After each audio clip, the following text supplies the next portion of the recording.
10 సంవత్సరాలలో మీరు తీసుకొచ్చిన ఒక పాలసీ చెప్పండి. అదొక్కటి మాత్రం వచ్చింది. ఇంకా నేను అనదలుచుకోలేదు, అంత లోతుకు వెళ్ళదలుచుకోలేదు. ఎందుకంటే అనవసరమైన విషయాలు సభలో మనం ఎక్కువ చర్చించడం వల్ల ఉపయోగం లేదు. కాబట్టి అధ్యక్ష, వారికి ఓపిక ఉండాలి, సహనం ఉండాలి. అనుకోకుండా అవకాశం వచ్చింది, 10 సంవత్సరాలు మంత్రిగా కొనసాగిండ్రు, సంతోషపడుండ్రి. తెలంగాణ సమాజం ఇంత ఇచ్చింది మీకు.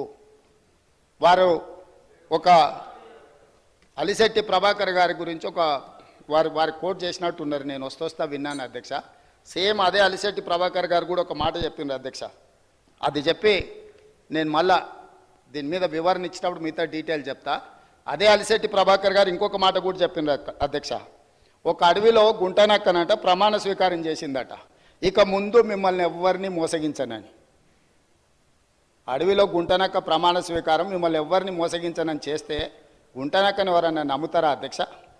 10 సంవత్సరాలు ఏలి ప్రజల్ని మోసం చేసి ఇవాళ వారు అక్కడ కూర్చొని ఈ ప్రభుత్వం ఏం చేయట్లేదు, ఈ ప్రభుత్వం తెలంగాణ సమాజాన్ని మోసం చేసింది అన్నట్టుగా మాట్లాడితే నమ్మడానికి ఎవరు సిద్ధంగా లేరు అధ్యక్ష. అదే అలిశెట్టి ప్రభాకర్, కరీంనగర్ బిడ్డ, సిరిసిల్లనే అనుకుంటా పొన్నం ప్రభాకర్ గారు చెప్పాలి, జగిత్యాల.